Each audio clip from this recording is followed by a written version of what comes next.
Hello, everybody.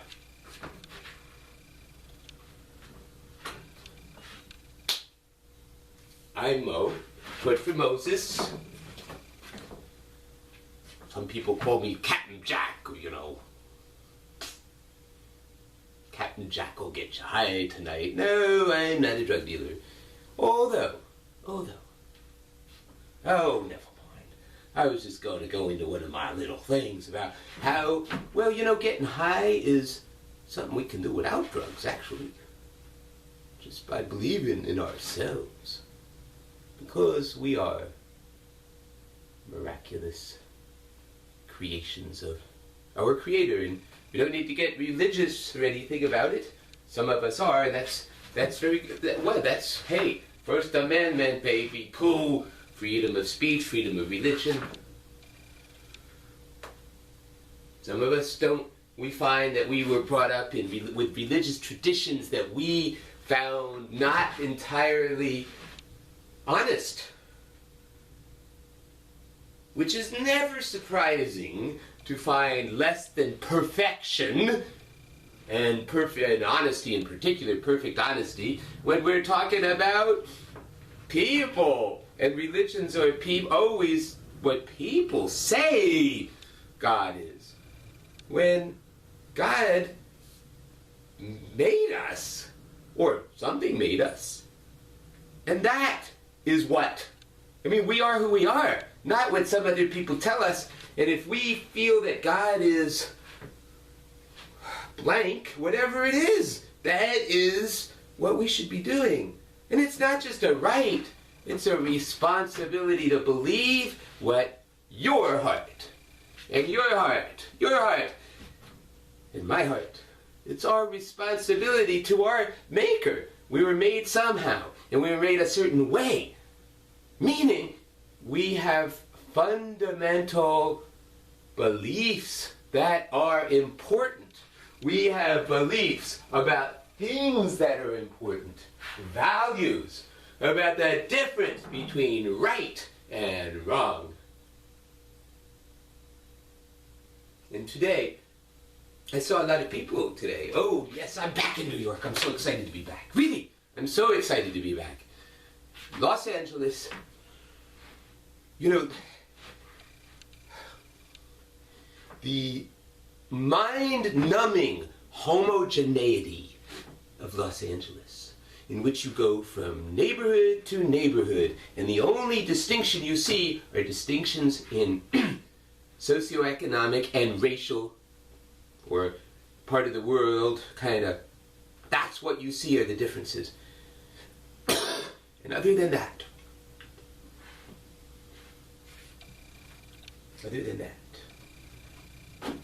what you see are the same stores, the same kind of setup, the same, this is school there, and there's the office buildings over there, and of course there's the shopping malls all over, and they're all the same companies, and the same this and the same that. The only difference is when they were made. The newer they've been made, the more they're made for cars to move around, everything. So you go to a place like Santa Clarita or Palmdale. Oh, the two of them. These are two of the fastest growing regions in the country.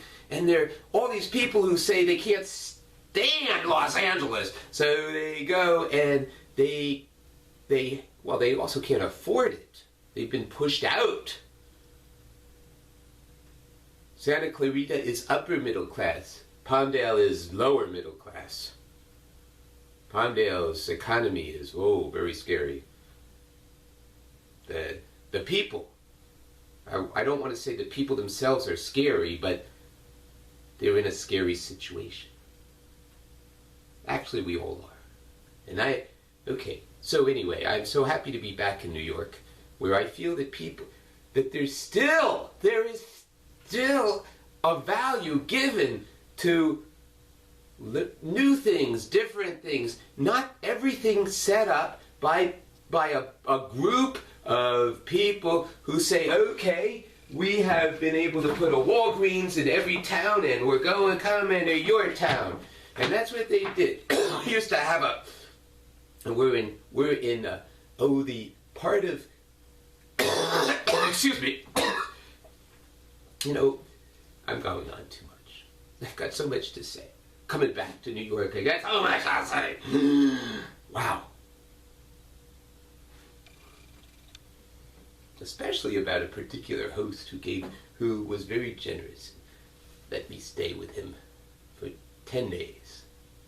He didn't ask for any money in return or anything. Just actually gave me a little offer I couldn't refuse. But that's another, that's a story for another day, I'll tell you, baby poo. Really, that's a lot of stories. 10 days in the old slammer is a very interesting experience, I'll tell you.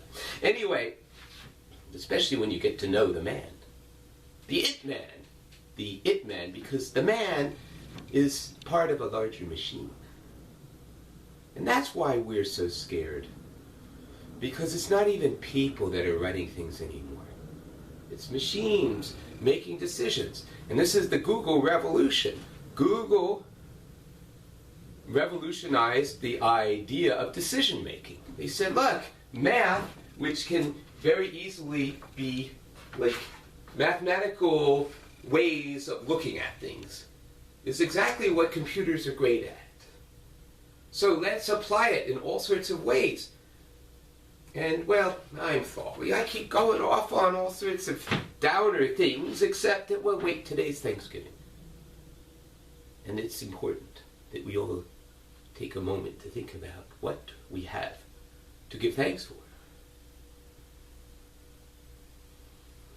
I could go off on a whole big lecture about how we were given something that no other people have ever been given. So if we are the end, we're at like 200 and coming up to 230 years later. Well, depending on when you talk about it. Let's go back to the Declaration. When people said, you know what? We're mad as hell and we ain't gonna frickin' take it no more. That's what they did. That was their thing. They were the town criers that would go and say, okay, everybody, it's time. Everybody open your windows and say, in whatever way you want to say it, baby poo, is just that we like to say it, with the kind of Brooklyn kind of to it, We're mad as hell and get the boogie out of our lives, you got boogies. We're gonna blah, blah, blah, blah, etc. But don't worry about it. Right. We're just being, But, one of my favorite things about coming to this place, and I mentioned the real name, but, in Parroters Club, we like to play games of all sorts. For fun, though we think that someday it will make a difference if we've learned. Just like playing war games, and children do it. Birds and bees don't do it. They do fall in love, so why don't we, but no.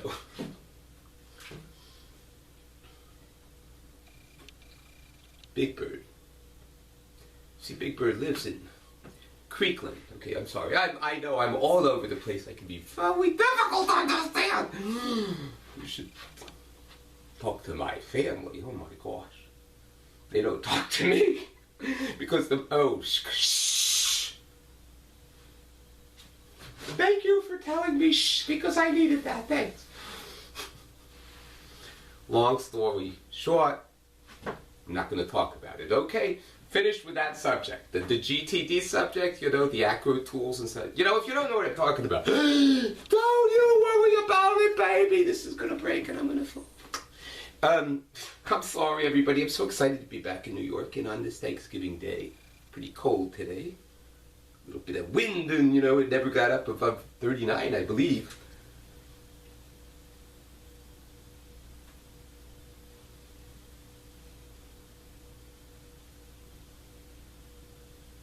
But we have that much to be thankful for. That we should really be asking ourselves, are we doing? Are we rising to the challenge that was part of the gift? The gift was, hey everybody, we have gotten together, and we even got to the point where many of us sacrificed our lives to throw off the yoke of tyranny from across the ocean, the king. We threw him out. Now, we know, we're smart enough to know that tyranny does not necessarily have to come from a king. It can come from anywhere. Some house painter in Germany goes and, practically takes the whole world down to its knees. One man. That's one of the lessons we've learned from the 20th century, that things can happen in, Germany was one of the most advanced technologically, education level.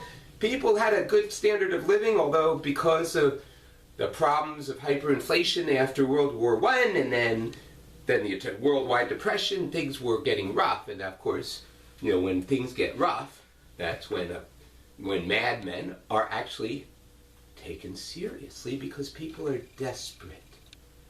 Nobody's telling them the truth, but at least somebody's telling them a story that's not boring. Maybe we don't have to live the rest of our lives under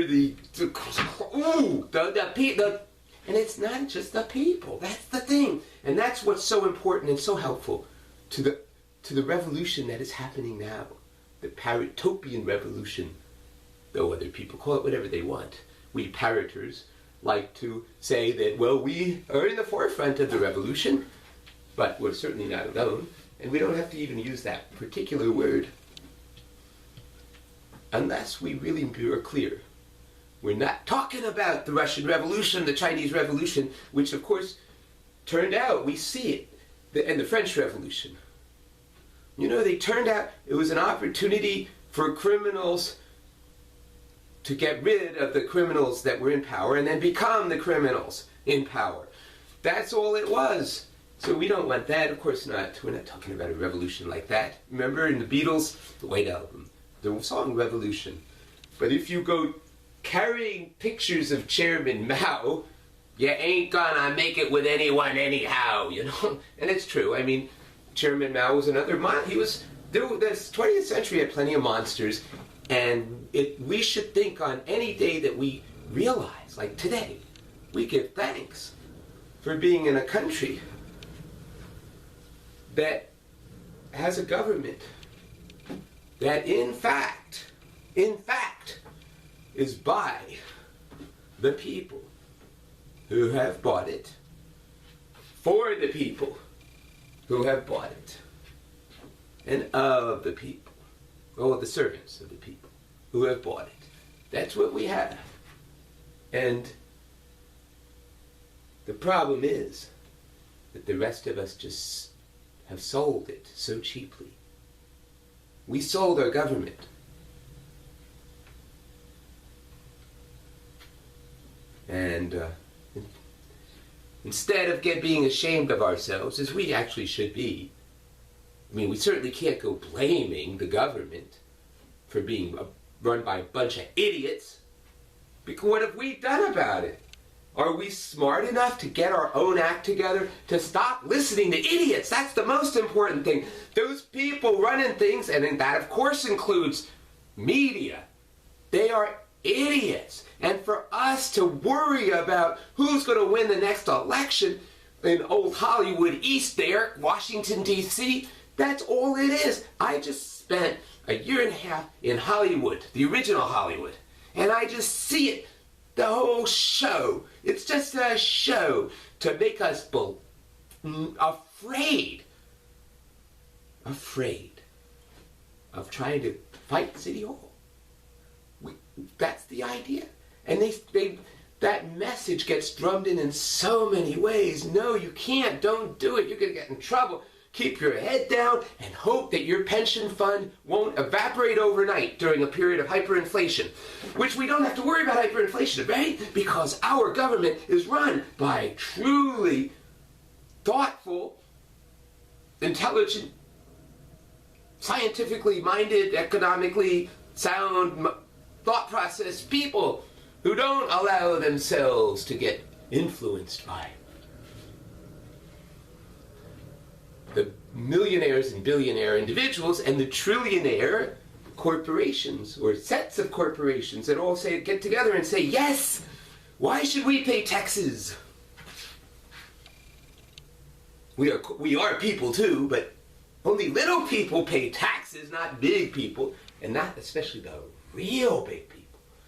The ones who decide who the two candidates are. Yeah, you're acceptable because we know you're never going to be effective, and you're of a Democratic stripe. You're a Republican. You're acceptable because we know you're never going to be effective either. You both are going to sell out to us because that is the scourge of the 20th century, threatening the entire future. Are we going to make it through the 21st century? Well, I personally say yes, because there are enough people that believe in a higher good, in something more than just figuring out how to not get trapped by this the mess that we're in.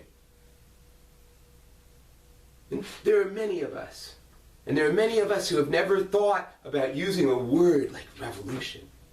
But if you ever use the word, think of it's talking about going around in a circle, or going around, not just going around to where you started, going around like a wheel in a car. Goes around, and then when it gets to the same place, it's in a different place, but it's going to go around again, and it's going to go to another place.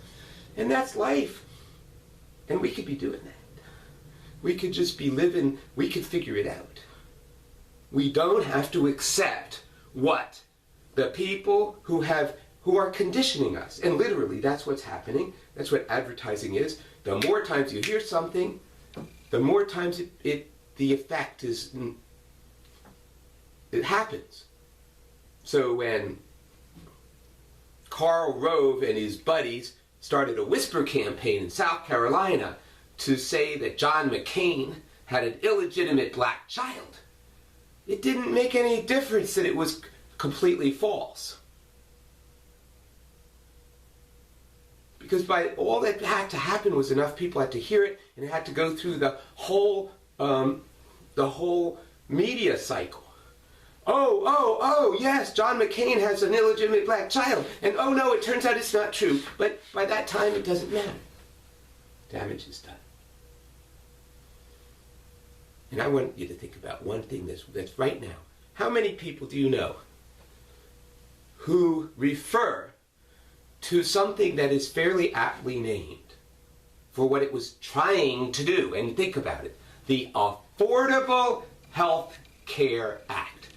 Anybody who wants to say that that's a commie, stupid, liberal idea, affordable health care, you call me a stupid, crazy liberal because I think that we should have affordable health care, and I'm going to call you what you are. A thug. Just the kind of person that the Nazis brought up in the world. The kind of attack dogs that just lie and say what they say and get away with it. And we are, whoa, how many people are becoming very wealthy doing that, just that? Well, we who want to change leave the attacking to people who have fun attacking. And some of us actually do. And some of us are really good at it. And some of us have learned how to do it in such a way that the person who is getting attacked, it turns out that what we are doing is actually putting on a show in which they are the stars. And we are just merely recording what is really happening. And we're putting it out, the fact that in government, there shouldn't be anything behind closed doors. Ever. Ever. Between a public official and somebody who's a constituent, it should be all on the record. We should know exactly what you're doing behind closed doors because we elected you, we're paying you, and if you don't want to do it, we've got jails that you and your buddies make lots of money off of. And we're gonna get some of the people out who have been framed. And we're going to start making room for some of you guys who have been setting it up and have been leeching off of the common people. But that's for the kind of nasty people like I like to be from time to time. But it's the old saying, you do more with honey than with whatever, The fact is, the really bad people need to be exposed, need to expose themselves, and we can help them. And everybody else, which is the 99 and 44/100%, by the way, more than 99%, as much as ivory snow is pure, 99 and 44/100, and it doesn't matter the exact. We're not saying that there was a scientific study saying that, but it's kind of a helpful thing to realize that almost everybody is truly on our side, even people who are working for the man, because that's what they've done their whole lives, and that's all they can do, and they're doing bad stuff. The reality is, we're going to work together, and we're going to use positiveness. Love. It's what Jesus talked about. That love, in fact, is powerful. If we can convince ourselves, first and foremost, that it is powerful. And we apply it first and foremost to ourselves. We learn to love ourselves despite the fact that we're imperfect. Despite the fact that people around us might have all sorts of reasons for saying, well, no, you can't get this level job because you're not good enough in this. And, you're my father, I can't stand you, And, and that's a life. Actually, that example is a normal thing. Every father that has healthy children has to go through a period of time like that. But it's rough. And so, but you got to be able to say, just because my children, whom I love dearly, think I'm a piece of bahuki, stogugi, galagagaga, just because my kids think that, does that mean I am? Just because my ex thinks that, does that mean I am? I got to figure that out. That's what we parroters do. And on this Thanksgiving Day, let's just give thanks for the fact that we can do it. We have it. We have the legal structure. We can do this. We can. And it just starts with ourselves. That's it. It's just starting with ourselves and learning how to truly think of a day like Thanksgiving as a day to do some giving first to ourselves. Being great, having gratitude helps the person who has gratitude more than anybody else. I'm grateful, dear Lord, for my life, even though, why do you do all these? Why did you make it so difficult for me? We have those struggles. How could we think of things as the way they should be when they're so screwed up? And the fact is, whether we want to be religious or just kind of just straightforward, hey, call us, whatever. Things are the way they are, whether we like it or not. So getting angry about that is just not very useful. It really isn't. It's better to say, well, there's a problem and it makes me feel angry, and it's okay, whatever our feelings are. But there's no sense in saying, okay, because I'm angry, I've got to do something, I've got to make it worse. Let me live with my anger and live with it, whatever it is, and do my best. And that's all I can do. And then I can relax because I don't have to do anything more than my best. And on that, I'm going to say Happy Thanksgiving. And we'll be talking again. Okay, bye, everybody. Bye.